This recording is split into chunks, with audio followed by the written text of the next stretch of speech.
ఈ రోజే డౌన్లోడ్ చేయండి. మీ ఫేవరెట్ షోస్ చూడండి.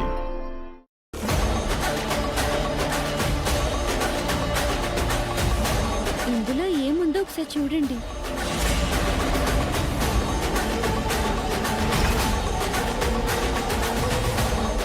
ఇది నిజమై ఉండొచ్చు కదా. ఇది నిజం కాదు. నిజమేంటో ఇందులోని ఒక స్లిప్ బయట పెడుతుంది.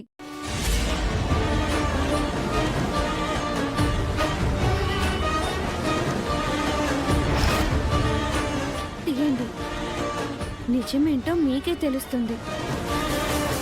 అప్పుడు అసలు దొంగలు ఎవరో బయట పెడుతుంది.